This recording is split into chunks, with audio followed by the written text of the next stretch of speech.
நீங்க செய்தியை பார்க்கறப்ப என்ன சொல்றாங்க? நடந்த ஒரு காரியத்தை அதை தானே செய்தியில சொல்றாங்க. முக்கால்வாசி நேரம் செய்தியில கெட்ட செய்தியை தான் சொல்றாங்க. ஆனா செய்தியினுடைய ஒரு தன்மை என்னது? நல்லதோ கெட்டதோ செய்தியினுடைய தன்மை என்னது? நடந்த, ஏற்கனவே நடந்த ஒரு காரியத்தை தான் எடுத்து சொல்லுவாங்க. அதுதான் மெயின். கரெக்டா? இந்த சுவிசேஷம் என்றால் ஒரு நல்ல செய்தி. அப்படின்னா என்ன அர்த்தம்? என்னமோ ஒரு நல்ல காரியம் ஏற்கனவே நடந்திருக்கு, அதை நம்ம எடுத்து சொல்லணும். அதை விட்டுட்டு என்ன பண்றாங்க நிறைய பேரு, நீ இப்படி நடத்தி காண்பி அப்படின்றாங்க.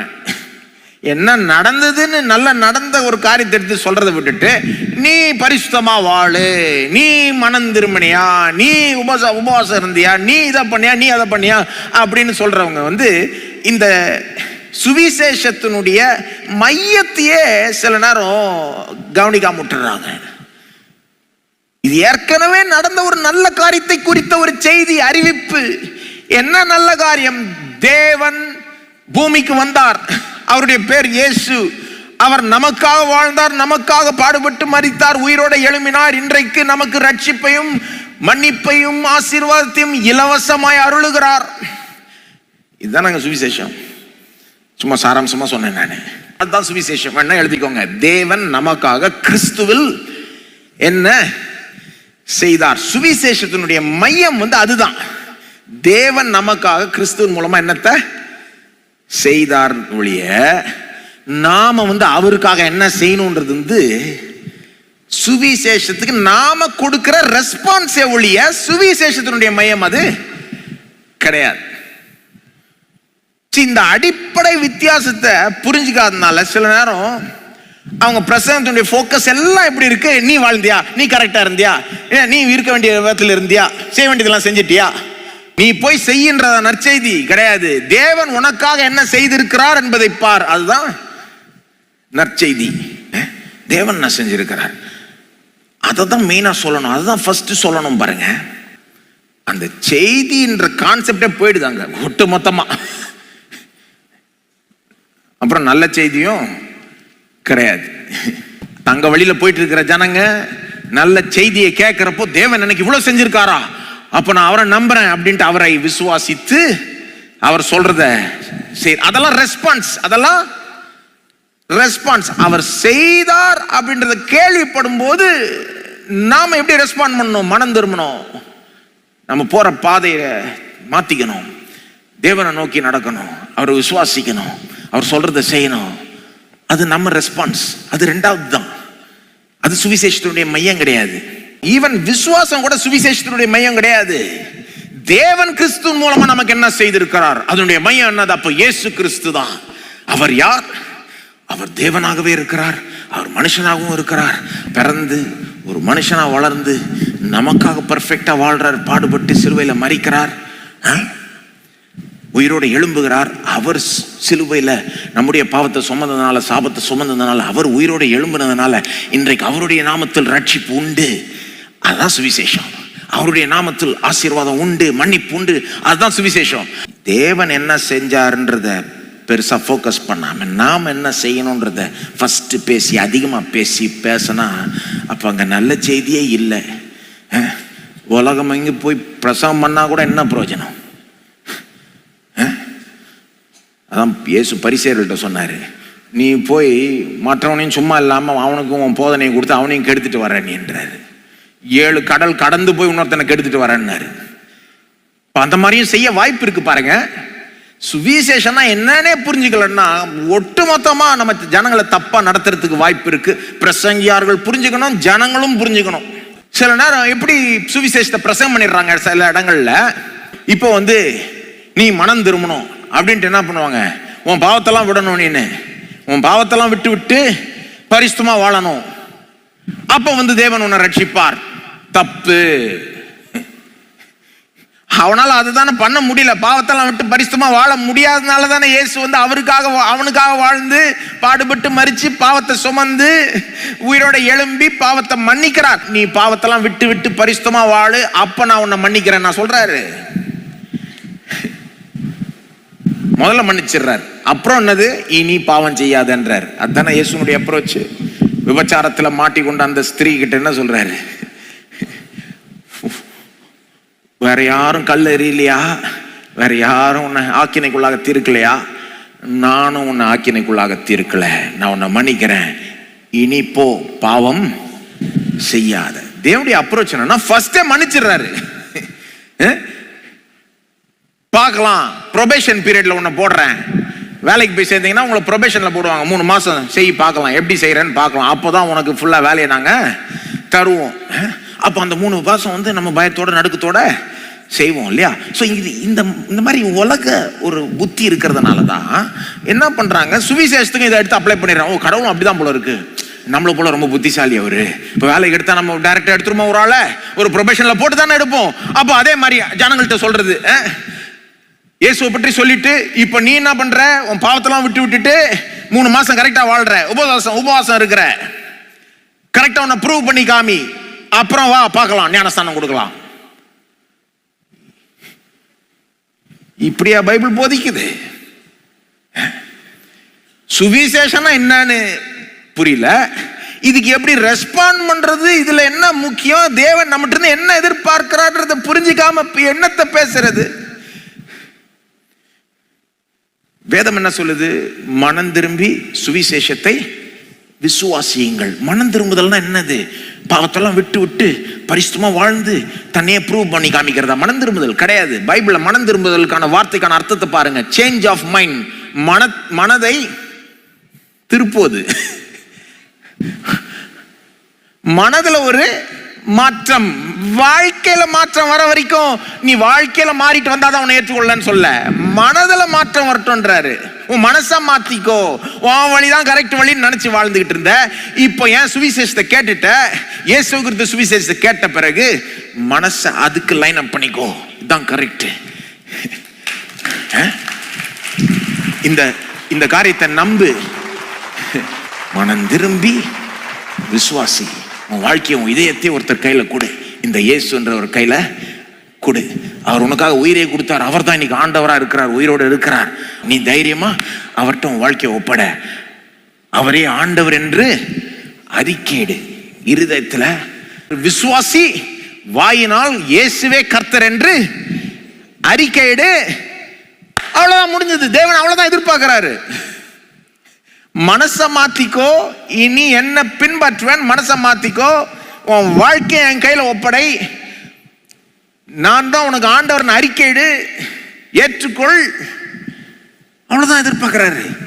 நீ இதை செஞ்சா நான் உன்னை, அவ்வளவுதான், உன்னை ரட்சிக்கிறேன். கிறிஸ்தவத்தினுடைய ஒரு மகிமையே என்னன்னா, இந்த மாபெரும் ரட்சிப்ப, பாவ மன்னிப்ப நாம பெறுவதற்கு எதையும் செய்ய தேவையில்லை, சும்மா நம்பினா போதும். இப்ப என்ன பண்ணிட்டாங்க, அந்த மகிமைய மட்டம் தட்டி விட்டு நீ இதை பண்ணு, நீ அதை பண்ணு, இதை எல்லாத்தையும் பண்ணு அப்படின்னு சொன்னா, அப்ப இதுக்கும் மற்ற மதங்களுக்கும் மற்ற கொள்கைக்கும் என்னங்க வித்தியாசம்? எல்லாரும் அதை தானங்க சொல்றாங்க. நீ தவம் கிடந்தா உனக்கு இது கிடைக்கும், நீ அது பண்ணா உனக்கு அது கிடைக்கும்னு. நம்ம தேவன் தான் சொல்றாரு, நான் உனக்கு எல்லாத்தையும் செய்து முடிச்சிட்டேன், நீ செய்ய வேண்டியதெல்லாம் நம்பினா உனக்கு கிடைக்கும்.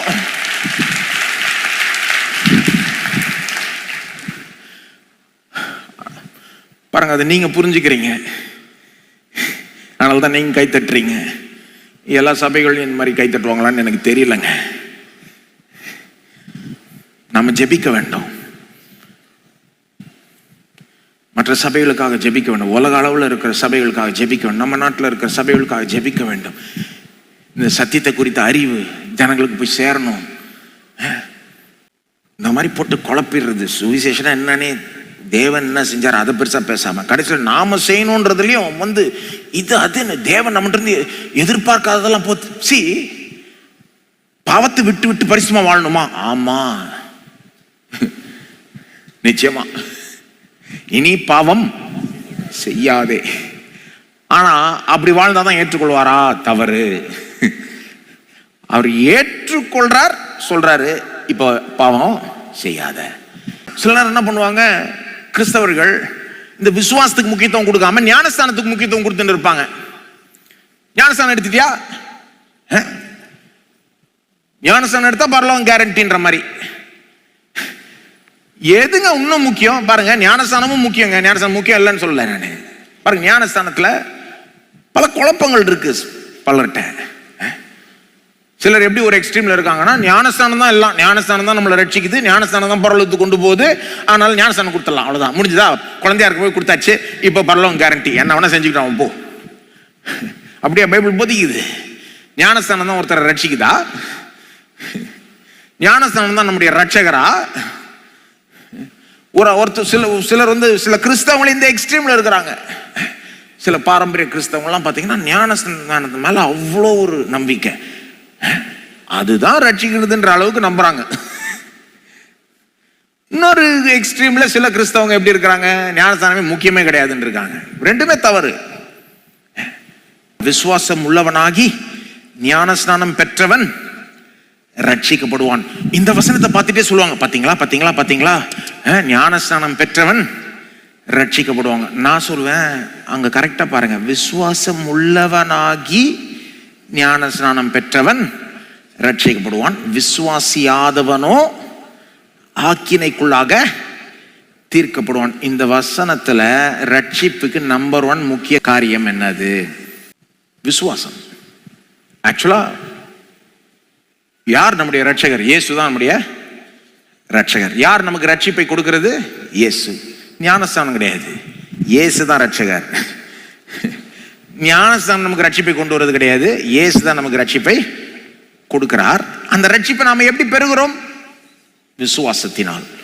அவரை நம்பின போதும் அந்த ரட்சிப்பை பெறுகிறோம். ஞானஸ்தானத்தை எப்படி பார்க்கணும்னா, விசுவாசத்தினுடைய ஒரு வெளிப்படுத்தல். இன்ஃபேக்ட் விசுவாசத்தினுடைய ஒரு ஆரம்ப வெளிப்படுத்தல்னு சொல்லலாம். உண்மையிலே ஒருத்தருக்கு இயேசுவின் பேர்ல ஒரு விசுவாசம் இருக்குதா, நம்பிக்கை இருக்குதா, அப்ப அவங்க என்ன பண்ணுவாங்க? ஞானஸ்நானம் எடுத்துப்பாங்க. எடுக்காம இருக்க மாட்டாங்க. ஞானஸ்நானம் வந்து ஆப்ஷன் கிடையாது, வேணா எடுத்துக்கலாம் இல்லைன்னா விட்டுறலான்னு கிடையாது. இயேசுவை நம்புகிற யாவரும் ஞானஸ்நானம் எடுக்கணும்னு இயேசு கட்டளை கொடுத்துட்டாருங்க. உலகம் எங்கும் போய் சகல ஜாதியும் சீஷராக்கி பிதா குமாரன் பரிசுத்தாவின் நாமத்தினால் ஞானஸ்நானம் கொடுத்து. அப்போஸ்தலர்லாம் வாசித்து பாருங்க, ஊர் ஊரா போவாங்க, சுவிசேஷத்தை பிரசங்கம் பண்ணுவாங்க. ஒருத்தர் நம்பினோன்னு ஞானஸ்நானம் கொடுத்துருவாங்க. ரொம்ப வெயிட் பண்ண மாட்டாங்க. நீ முதல்ல 3 மாசம் ஒழுங்கா இது வாழ்ந்துட்டு வா பார்ப்போம். எங்கேயாவது அந்த மாதிரி இருக்கான்னு வாசித்து பாருங்க. அப்போஸ்தலர்ல பிரசங்கம் பண்ணுவாங்க, நம்புவாங்க, உடனே கொடுத்துருவாங்க. நம்பிட்டியா, வாழ்க்கை இயேசுகிட்ட ஒப்படைச்சியா, இயேசு தான் ஆண்டவரா, அவ்வளவுதான் ஞானஸ்நானம். அதுக்கப்புறம் தான் போதிப்பாங்க. ஆக்சுவலா ஞானஸ்நானம் எடுக்கிறதுக்கு நீங்க பர்ஃபெக்டா இருக்க தேவையில்ல. ஞானஸ்நானம் எடுக்கிறதுக்கு ஒரு கண்டிஷன் தான், இயேசுவை நம்பணும். விசுவாசம் உள்ளவனாகி ஞானஸ்நானம் பெற்றவன். சிலர் வந்து பெறாததுக்கு காரணம் என்ன தெரியுமா? அவங்க நினைச்சிட்டு இருக்காங்க அவங்க மனசுல, இல்ல நான் வந்து பர்ஃபெக்டா ஆகி மேல வரணும், இதெல்லாம் சரி பண்ணணும், என் வாழ்க்கையில சிலதெல்லாம் சரி பண்ண வேண்டியது இருக்குங்க. அது எப்பவுமே தாங்க இருக்கும். என்னங்க சரி பண்ண வேண்டியது எப்பவுமே இருக்குங்க. இந்த வாழ்க்கையில நம்ம பர்ஃபெக்ட் ஆயிடுவோம்னு நினைக்கிறீங்களா? தொடர்ந்து மாறிக்கொண்டே போக வேண்டும், தொடர்ந்து முன்னேறி கொண்டே போக வேண்டும், பரிசுத்தத்தில் வளர வேண்டும். நம்மகிட்ட பிழைகள் இருக்கு, குறைகள் இருக்கு, தேவனுக்கு எல்லாம் தெரியும். இந்த மற்றவங்க சொன்னதெல்லாம் நீங்க நம்பாதீங்க. ஞானஸ்நானம் எடுக்கிறதுக்கு நீங்க பர்ஃபெக்ட் ஆகணும் கிடையாது. ஆக்சுவலா நீங்க ஞானஸ்நானம் எடுப்பதன் மூலமாவே தேவனுக்கு கீழ்ப்படுகிறீங்க. ஞானஸ்நானமே உங்களுடைய ஒரு கீழ்ப்படிதலினுடைய செயல். ஏன் ஞானஸ்நானம் எடுக்கணும்? நீங்க பர்ஃபெக்ட் ஆயிட்டதுனால கிடையாது. இயேசுவை நம்பிட்டீங்க, நம்புறவங்களை ஞானஸ்நானம் எடுத்துக்கோன்னு சொல்றாரு இயேசு, அதனால எடுக்கிறீங்க. அவரை கனப்படுத்தும்படி எடுக்கிறீங்க. சிலர் வந்து தயக்கத்தினால, தவறான எண்ணங்கள்னால எடுக்காம இருக்கிறீங்க. நான் உங்களுக்கு சொல்றேன், இன்னைக்கு எடுங்க. எடுப்பதன் மூலமா இயேசுவை கனப்படுத்துங்க, இயேசுவை மகிமைப்படுத்துங்க. அதை ரட்சகரா பார்க்க கூடாது, அதுதான் பரலோகத்துக்கு கொண்டு போகுதுன்னு பார்க்க கூடாது. ஆனா ரொம்ப முக்கியம். ஏன்னா இயேசு வந்து ஒரு விசுவாசிக்கிட்ட இருந்து எதிர்பார்க்கிற முதல் காரியமே ஞானஸ்நானங்க. ஞானஸ்நானம் வந்து கிறிஸ்தவ வாழ்க்கையினுடைய உச்சகட்டம் கிடையாது. ஞானஸ்நானம் வந்து கிறிஸ்தவ வாழ்க்கையினுடைய ஆரம்பம். கிறிஸ்தவ வாழ்க்கையினுடைய உச்சகட்டம் என்னங்க? அன்பு. பிரதான கற்பனை என்னது? உன் தேவனாகிய கர்த்தரை முழு இதயத்தோடு, முழு ஆத்மாவோடு, பலத்தோடு, மனதோடு அன்பு கூறுவாயாக, பிறரிடத்திலும் அன்பு கூறுவாயாக. முதல் கட்டளை அதான், பிரதான கட்டளை அதான். அதாவது கிறிஸ்தவத்துல சிகரம் வந்து அன்பு. ஞானஸ்நானம் வந்து அடிமட்டம். இங்க ஆரம்பிச்சு அங்க போக வேண்டியது. அதை விட்டுட்டு எப்படி ஆக்கிட்டாங்க, எல்லாம் ஆர்டரை தலைகீழ ஆக்கி நீ முதல்ல சரியாயிட்டு வா அப்புறம் கொடுக்கலான்னு. சிலருடைய ரெசுமே எல்லாம் பார்த்தீங்கன்னா எப்படி இருக்கும்னா எந்த வேலை வேணா கிடைக்கும். ஏன்னா அப்படி இருக்கு, படிப்பு அப்படி இருக்கு, வேலை எக்ஸ்பீரியன்ஸ் அப்படி இருக்கு. எந்த ஆஃபீஸுக்கு போனாலும் ரெசுமே என்னன்னா வேலை கிடைக்கிற மாதிரி சிலர் பூமியில் அந்த மாதிரி ஒரு சிலர் தான் இருக்கிறாங்க. அந்த மாதிரி இல்லாதனால தான் சிலர் வந்து வேணுக்குன்னே ரெசுமேல சிலதெல்லாம் சேர்த்துப்பாங்க, கொஞ்சம் அப்படி அட்ஜஸ்ட் பண்ணிப்பாங்க. ஏன்னா அப்பதானே கிடைக்கும். கடவுள் வந்து நமக்கு ஒரு ரெசுமே கொடுத்துட்டாரு, அதுக்கு பேர் தான் நீதி. இயேசுடைய நீதியை நம்ம கொடுத்துட்டாரு. நம்ம ரெக்கார்ட்ல இயேசுடைய நற்கிரியைகள் எழுதி வச்சிட்டார். இதெல்லாம் வந்து சில நேரம் பிரசங்கியார்கள் ஜனங்கள்கிட்ட சொல்லித்தர மாட்டாங்க, போதிக்க மாட்டாங்க, ஜனங்களுக்கு தெரியல, அவங்க இதை ருசிச்சு பார்க்கல, ஆகவே சொல்றதுக்கும் மனசு வரல. வேற யாரும் பாவத்தை சொல்றதும் இல்லை உலகத்துல, அதுக்கு ஒரு தீர்வை கொடுப்பதும் இல்லை. இதுதான் சுவிசேஷத்தினுடைய ஒரு மகிமை. என்னன்னா நாம ஒருத்தன் தான் சொல்றோம், மனுஷனுடைய பிரச்சனை வந்து படிப்பு இல்லைன்னு இல்லப்பா, ஏதோ அவனுக்கு வந்து சோறு இல்லைன்னு இல்லப்பா, ஏதோ அவனுக்கு வந்து கொஞ்சம் போதனை இல்லைன்னு இல்லப்பா, அவன் உள்ள பாவம் இருக்குது, அதுதான் மனுஷனுடைய பிரச்சனை. இந்த பாவத்திலிருந்து ரட்சிக்கிறதுக்கு ஒருத்தர் தான் இருக்காரு, அவருடைய பேரு இயேசு. நீ அவரை நம்பு. இந்த பாவத்தை எடுத்துட்டாருன்னா, அந்த கட்டிலிருந்து நம்மளை விடுதலை ஆக்கிட்டாருன்னா, அதை மன்னிச்சுட்டாருன்னா தேவனோட நம்மளை சேர்த்துறாரு. அதுக்கப்புறம் எல்லா ஆசீர்வாதத்தையும் நீங்க பெறலாம். சரீர சுகத்தை பெறலாம், பொருளாதார ஆசீர்வாதத்தை பெறலாம். சிலர் எப்படி ஆனா காமிச்சிடுறாங்க, இல்ல தேவன் வந்து நமக்கு வந்து ஆவிக்குரிய ஆசீர்வாதத்தை கொடுக்க விரும்புறாரு. நமக்கு பிள்ளை இருந்தா நம்ம என்ன விரும்புவோம், எல்லா விதமான ஆசீர்வாதமும் அவங்களுக்கு போய் சேரணும் தானே விரும்புவோம். உங்களுக்கு பிள்ளைகள் இருக்கிறவங்களுக்கு தெரியும். உங்க பிள்ளைகளுக்காக என்ன விரும்புறீங்க? இல்லைங்க ஒன்றும் இல்லைங்க, நல்ல ஒரு கேரக்டர் இருந்தால் போதுங்க, படிப்பு இல்லைன்னா பரவாயில்லைங்க, பிச்சைக்காரனா ரோட்டில் இருந்தால் கூட பரவாயில்ல, நல்ல கேரக்டர் இருந்தா போதும்னு யாராவது சொல்லுவாங்களா? இல்லை, நல்ல கேரக்டரும் இருக்கணுங்க, நல்லாவும் படிச்சு கொஞ்சம் நல்ல ஒரு வேலை கிடைச்சி ஒரு நல்ல ஒரு சம்பாத்தியத்தோட ஒரு நல்ல ஒரு கண்ணியமான ஒரு வாழ்க்கை, 4 பேருக்கு பிரயோஜனம் உள்ள ஒரு விதத்தில் எல்லாத்தையும் தானே விரும்புறீங்க. அதை பார்த்து நம்ம என்ன சொல்றோம், ரொம்ப ஓவரா ஆசைப்படாத என்ன சொல்றோம். அதுதான் கரெக்டான ஆசை. எல்லா விதத்திலையும் என் பிள்ளை நல்லா இருக்கணும், ஆல்ரவுண்டா என் பிள்ளை நல்லா இருக்கணும். கடவுள் வந்து நம்மளை விட மட்டமானவரா? கர்த்தர் நல்லவர், கர்த்தர் நல்லவர்.